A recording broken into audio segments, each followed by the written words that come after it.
Uh, Excited to do this with Colin Walters. Dude, you're a super interesting guy, man. Like the deeper of a rabbit hole I go in, I'm like, dude, you remind me of Colin O'Brady. Does that Huh. ring a bell? Yeah, I have his book, I think, directly behind me somewhere. 12 hour, yeah, the 12-hour walk is somewhere right around Yeah. here. Okay, so that Oh yeah, yeah, he's the goat, man. He's like he's a literally stud. one of my favorite human beings. And Arnold Schwarzenegger as well, and yeah, dude, I feel like you're definitely my people. I know, I see Arnold there in the back. It was like Oh one of the first yeah. things I noticed. Oh yeah, you got your globe up there. I got my globe down here. Yeah, yeah. Yep, world travel. Yeah, man. I'm excited to have this conversation with you. You're super interesting, dude. Yeah, I mean, you can tell you're definitely I was gonna say you're going places, but you're already at places. So Mm. but I yeah, appreciate just it. super excited to have you here and just to share a little bit more about your story and your journey with sobriety and just like how you do it all, right? I'm sure people message you all the time. They're like, "Hey, Colin, like, how do you do it?" Mm. Right? Do you get that a lot? Um, yeah, and I wonder often what am I doing and how am I supposed to do everything that, I think you and I and for those listening are probably similar in the sense that we are, highly ambitious. And so Yeah. oftentimes, probably biting off more than we can chew. So it's a matter of, how do you prioritize and how do you systematically, execute and do the things that are most important to you. And, like I think about priorities in the sense of like what are the biggest levers that you can pull to get the greatest results, in whatever you're trying to achieve. So, Mm. but yeah, I like to consider myself well-rounded. Like I take that as something that, I take pride in. Like I have my specialties, I would say. But I Mm. do value being a well-rounded, like multifaceted individual, Mm. that can do all sorts of things, whether it's, sales and business, entrepreneurship, and obviously the podcast and writing and newsletter and all that, but also like, crush marathons and do ultra Mm. marathons and like, take a lot of pride in my health and fitness. Like got to move and sweat every day. And also just be like super relationship oriented and live life to Mm. the fullest is honestly something that I'm always thinking about. I think that so often in life we are reminded of how precious life is and that it can be gone in an instant, Davidson, right? It's Mm. like so often in times we're reminded through whether it's death, whether it's, a catastrophic incident to yourself or to a loved one or to a friend or somebody that you Mm. don't know at all, right? Or it's driving Yeah. down the highway and you see some insane car accident and you're like, damn, Mm. it really could be gone like in an instant. So, like I try to say yes a lot. I know we're taught to say no and that, we should prioritize time. When it comes down to like doing unique experiences that you can never Mm. replicate with individuals that you may never do it again with, I say yes as Yeah. often as I can. So, anyways, that's like quick high level on kind of just all Mm. things uh Colin's world, I guess. Do you feel like the paradox of choice? Because so I'm an enthusiast on the Enneagram. So Hmm. the enthusiasts are folks that are into a lot of different things, right? Yeah. Has a zest for life. Right. Is that one of your stronger traits as well when you did the Enneagram? Well, I think that what's interesting is you just said zest for life. That used to be in my LinkedIn profile for years as like the Yeah. first thing I ever wrote down in there, like zest for life. And so, yeah, man, I just, I like to keep life interesting. And I think in order to do that, it just is like, having your hand in different things and being curious and being, not scared to test new things that, are being presented to you or go and just tap into something that's totally new and different. Hmm. Yeah. So I don't know if that answered your question Yeah. Yeah, at all. I mean sometimes our biggest strengths are our biggest weaknesses. Hmm. I do think because some people might view at my life and be like, "Oh, you're probably spreading yourself too thin," you know. Totally. I've But been I there, still probably still am there. but I would argue like, well, no, like I have a lot of stories and I'm always down for whatever. So it's like I mean, but to anything in excess can be whether that's alcohol or drugs or psychedelics or whatever, right? I think, am I escaping? Like, is it hard? Because being with myself is really hard, Mm. right? So I don't know if you struggle with that sometimes. Um, I think that over time, Davidson, I've come to really appreciate learning about who the real, true, authentic Colin is. And I think in order to do that, like, you just touch on alcohol and drugs and, you know, basically anything that is a mind altering substance, right? And, Yeah. kind of to your earlier point, like, I've been over 6 years sober from alcohol. It was like very recently that I'd been, just about 8 years without anything in my system. And then Wow. about a month ago, if I'm being super candid, I tried this like little THC drink that was, Yeah. I was just down in Louisiana, didn't even know those were a thing. Absolutely hated everything about it, want nothing to do with it again. Hmm. Um, but over this like, last 6, 7, 8 year period, it has just been, a very it's been my way of like getting to the core of Colin, and also continuing to be someone on a daily basis that you're super proud of. Right. And Hmm. I think that in order to even have a chance at doing a lot of the things that you want to do in life or aspire to do in life, at least for me, what I have found is a direct correlation that, through sobriety and through giving myself the chance to learn and grow in a sober state of mind, I have cultivated a really amazing life that is rooted in, love with the people that I care most about and relationships and life Hmm. experiences, right? I think a lot of, if we're going to use it, the term, success, I think a lot of success has come through just these last 6 to 8 years of just, you know, having my priorities set straight, and Hmm. when I remember when I was first starting out, maybe like it's like 7 years ago at this point. I was working with a therapist at the time, and we went down on a piece of paper and we wrote down every single thing that I was committed to doing in my life. And it Huh. was a list of like 30 different things.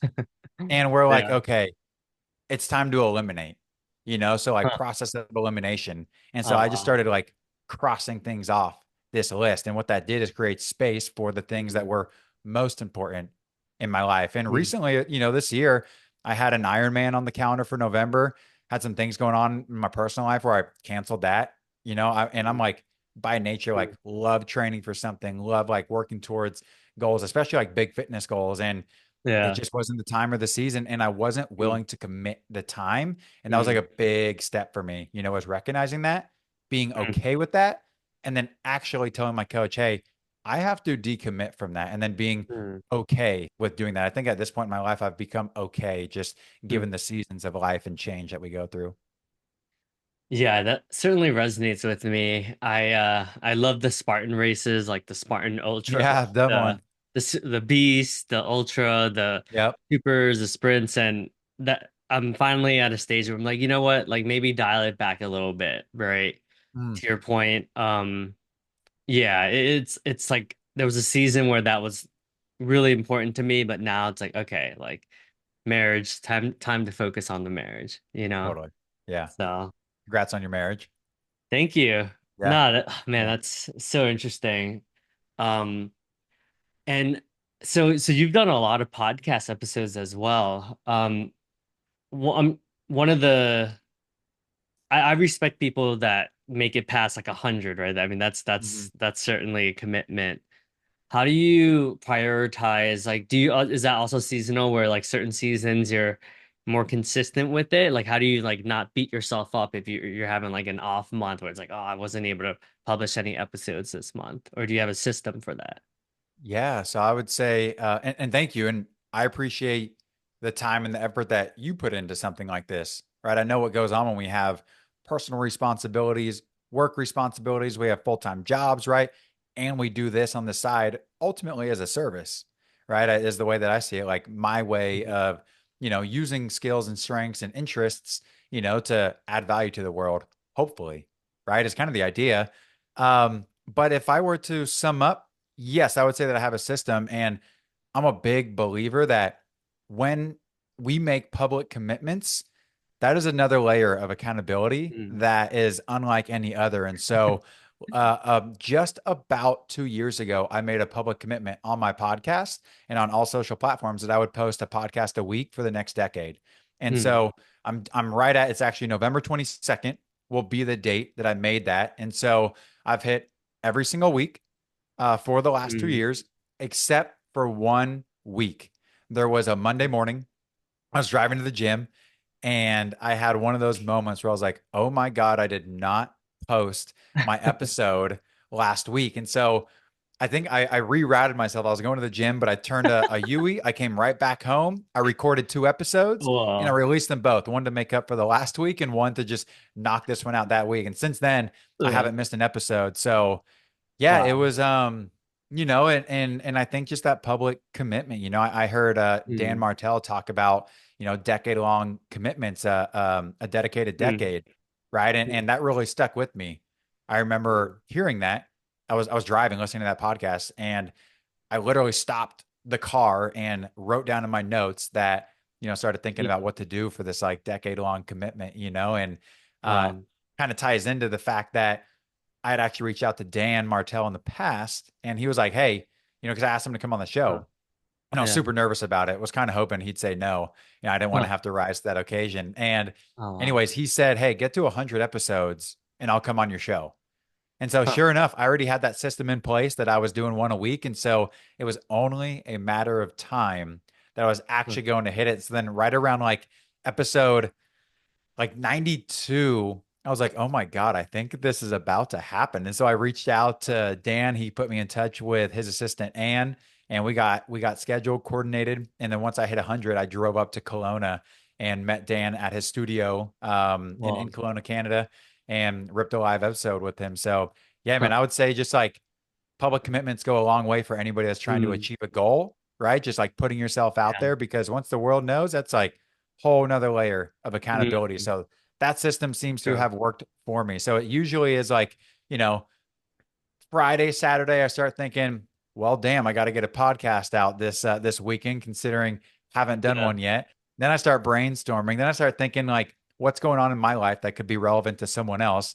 Then I start like putting Mm, some, things together in my head, and then I just, have an idea of an overall message I want to say. I typically know how I want to start it, and then I just get on there, let it rip, and got my process down for mm, how to get it out quickly. So mm, for anyone listening, a couple of things in there is just like public accountability, having your own process, knowing how you want to start, and end something with a couple bullet points in there, and then just going for it, not trying to be perfect. So, yeah, mm. yeah. What about you? What's kind of your process for podcasting and getting Huh. content out? I mean, you got a ton of followers on LinkedIn. Like, what's your content secrets for the audience here? It's a great question. I mean, I love how consistent you are. I would say I'm very much if I'm feeling inspired, I just like rip it out. Totally. So some months when I'm like really dedicated, like if I'm like just like on a roll, I'll do like 15 episodes that month. But then there'll be like some months where it's like 0 episodes because I'm just like not in great mental state or maybe I feel a little bit burnt out. But for me, it's like very much like if I'm inspired, I'm like, okay, I think this will help someone. Or it's like Mhm. usually just understanding the context of what everyone's dealing with, like what people in my life are dealing with. So if I'm For getting sure. like a lot of people that are like, oh man, like I'm burning out, or like, hey, like I just feel out of it, I'm like, Mhm. oh, okay, I'm gonna There's a it's topic. usually to try to help someone else out. For sure. Yeah. But Nice. that's cool, man. Yeah, you're right. Public accountability works wonders. Like when every time I communicate a big goal in public, like on LinkedIn, I'm way more likely to achieve it. Mm. So, Well, and I think what you just mentioned is also a very powerful point, Davidson, which is acting on your inspiration, because, there's like, we got to do things that we don't want to do often, right? I mean, that's just the yeah. nature of the game if you want to be great at anything that you do. There's also what I have found, at least, is that when you get those moments of inspiration, to like truly capitalize on them, Yeah. right? Like, I can't tell you how many times I've stopped doing something in order to go and like take action on that idea, because those ideas that we have in our heads, like they may seem so like real and that we'll never forget it in a million years. And then next day comes and that Mm. idea seems like Mm. you're like, what the hell was I even trying to think about or remember or do? And then the inspiration to do it is gone. And then Yeah. also, when you do that, you can create so much momentum for yourself. So, like, when Mm. we talk about like getting content out at scale, there's multiple times where I'll just like lock myself in my studio or like sit down and actually just, record 6, 7, 8 episodes at a time. And then I Mm. can like schedule them out. So, Yeah. you do upfront work one time, right? Yeah. Produce, make calls, like whatever. And then you can like schedule it and scale it out. So that So that helps in true. those So seasons. Yeah. smart. Yeah, that's a huge hack for people that are newer to the content game. Like if you batch and you're ahead like maybe 4 or 5 weeks, then yeah, Feels you'll have good. yeah, and you have wiggle room. You're like, hey, okay, if I want to take like a week just to but to your point, like when you get inspired, like make sure you write it down somewhere, right? Like Mhm. sometimes I'll just be like, oh my God, and then I'll voice record it and then yeah, it's and then or sometimes I'll start writing something and I'm like, "Ooh, this will be a book one day," but it's Right. like I need to Mm. flesh it out. Yeah. Yeah. Yeah. When I even just think back to the podcast, right? I started it December 2020 and I was like, you know what?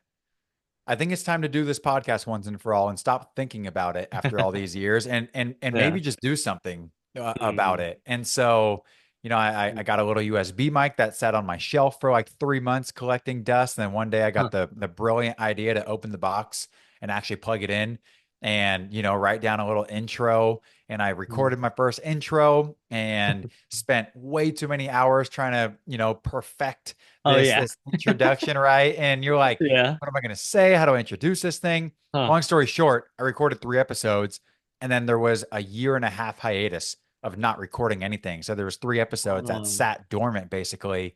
And wow. then acting on inspiration comes into play because I was vacuuming my Airbnb. I used to run like an Airbnb when I was living down in Oregon at the time. Huh. I remember vacuuming, and I'm always listening to a podcast, right? And it was Matt Choi and and my buddy Sam Brighter were on a podcast and I'm like, you know what?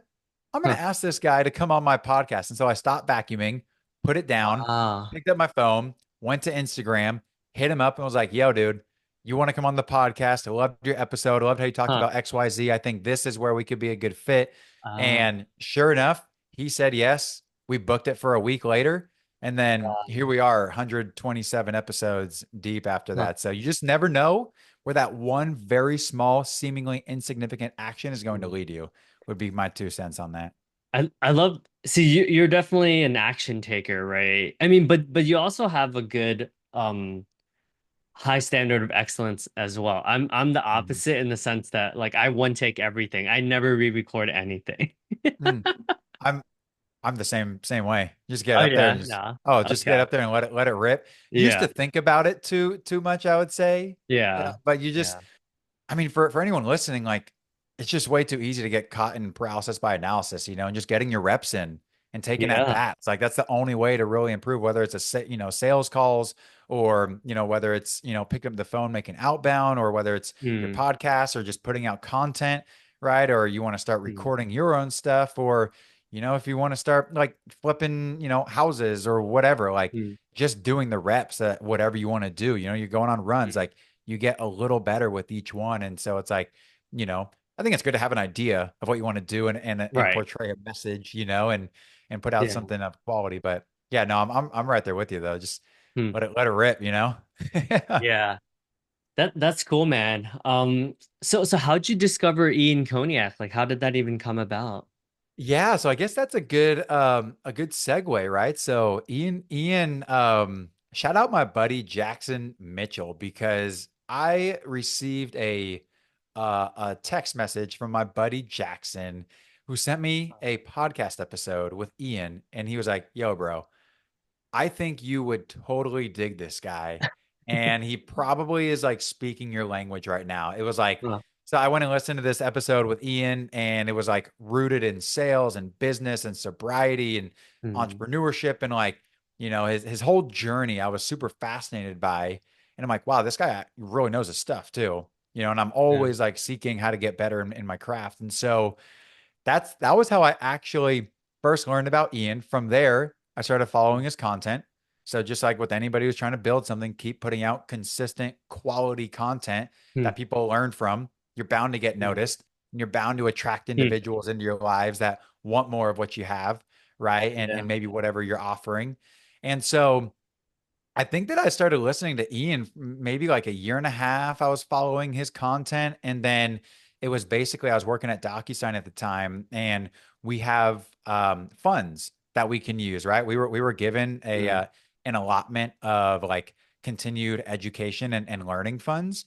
And so I had to use them on a different course. And I was also surprised, like so many people don't use those, right? And I'm Yeah. like, True. it's just like free learning. And so Yeah. the way that I see it, so if anyone listening, if you got like education, EAP funds or whatever, like take advantage of those because I Yeah. had a little bit of them left, and then I was on the verge of joining Ian's program, and I think maybe I was struggling a little bit at the time, and I was thinking about, how could I invest in myself, or how could I go and figure some things out, or maybe think differently, or learn new perspectives or new ways to do things, right? We work in this remote day and age where, unless you're like listening to call recordings, or you're like personally Hmm. tracking your own, you know, Hmm. um, metrics or successes, failures, like we're not on Salesforce anymore for the most part, So unless you Hmm. have a tool like Gong or Chorus and you can listen to other reps and stuff, Hmm. it's like, so point being, I started thinking about coaching, and then, I was listening to Ian a lot, and Hmm. made the, thought about it long and hard. Decided to invest myself. I poured like, I think 6,500 bucks of my own money, which was like at that Hmm. point in time, it was the most money that I had ever invested in myself in, Hmm. at one moment in time. And so Yeah. couldn't have been a better decision. And, I tell this story, but made that money back in my first month, right? On a Hmm. commission check that I made from closing a deal on, from getting an idea from the program that I immediately implemented and got the deal done. And Hmm. so then, I put this in my LinkedIn post yesterday, but essentially playing with house money for the rest of the 11 Hmm. remaining months. And then it's like, I put in there, they say that interest compounds, right? Financially. Well, it's like Hmm. the return on yourself is an investment that, Hmm. pays year over year over year for eternity. So I'm like, at Hmm. that point, like in retrospect, it's such a no brainer. So, anyways, that's like a quick little spiel on how Awesome. I got into EM. That's a good point. I think what like earlier when you're younger, like it feels like a lot of money. Like I would say I've gone off the deep end where I've spent over 150K on personal development. So I'm pretty You got me beat by a pretty long shot there, but that like, I mean, was there like a specific program that you like for like, were you nervous at first and then it became easier over time? That's at least what I have found. Like, sounds yeah. like you don't regret anything I about mean, it. it's always nerve-wracking, right? Like I'd be For lying if I sure. said like, oh no, it's like easy to part with that money, Yeah. especially as the Yeah. programs get more expensive. Like it's Uh-huh. even more like, oh my God, like what am I doing? But to your point, like I just know the ROI is like so worth it, right? Because every Mhm. time I was like, oh, a podcast was released, books were released, YouTube channel. So it's like every program there was like some result where it's like, oh well, book number 5 was done. I'm like, okay, so that clearly helped push me to doing that, right? Mm. So it is scary. I'm not gonna Yeah. lie and say it's not scary, but yeah, I have faith that it's all gonna work out, you And know? I think like I remember thinking the first ever investment I made, because Ian's was the most at the time, but like right before that, I had invested 6K of my own money into this coach, Mario Minert, who I was kind of just looking for clarity and vision around my life, And so, um, but I remember thinking after this 6 months, there's no way that I could be in a worse position than where I am right now. Yeah. And I was like, you know what? If this Fair. is a terrible investment down the road, so be it. But I felt very confident that there's no possible way I could be worse Mm, off. And that was kind of my deciding factor. And then from there, like I actually, through all that work, I was working on how to land that podcast with Dan Martell, which was mm, achieved. I was working on getting my own first client Mm. from my own coaching services that I offered. Mm. And so then that, I think I made like, roughly over 10K in coaching services that I rendered through going through that Yeah. coaching, which, paid 4 grand extra after that, which, Mm. which is like cool to see the return on investment that again will pay for itself, Mm. in perpetuity over time. And then, I've recently paid for an executive coach and therapy. And it's like, just again, all, well-roundedness is kind of, Mm. yeah. So That's coaching cool, spiel. man.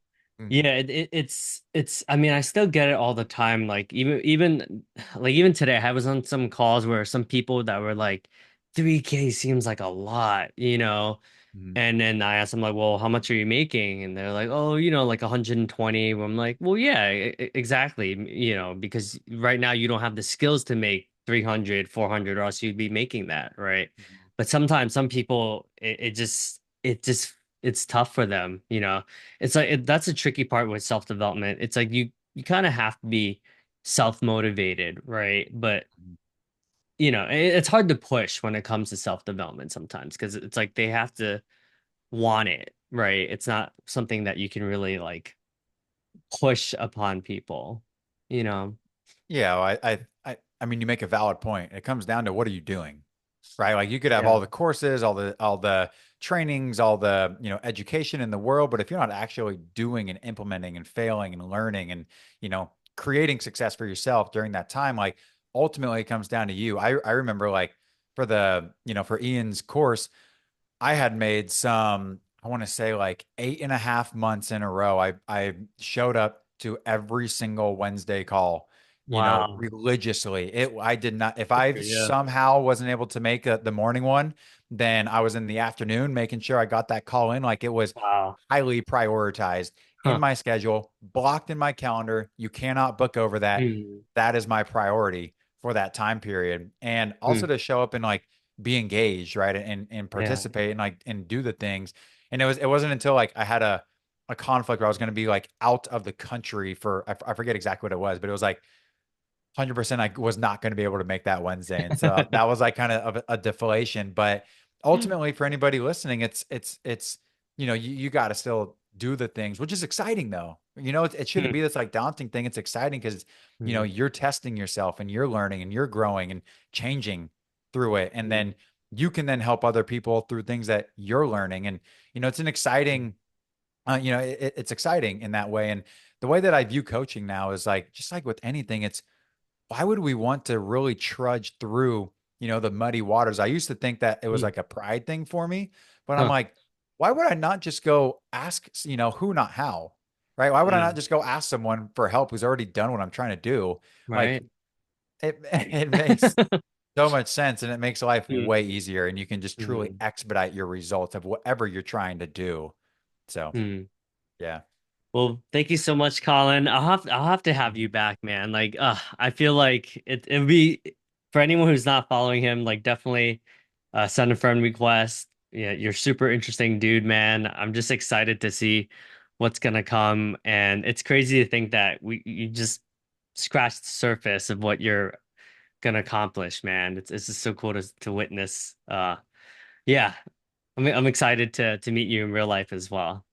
For sure. We'll have to sign up for a Spartan race here and go Yeah. get after it, man. There's nothing like pushing yourself physically and mentally. It's some of my favorite things to do in life, as it sounds like it is for you as well. Yeah. And Davidson, thank you for having me on. For those tuning in, appreciate y'all's time and energy and effort. By all means, feel free to reach out. Love to connect with great humans who are looking to do great things. So I appreciate the time, Davidson. Yeah, thanks, Colin. Appreciate it. Absolutely.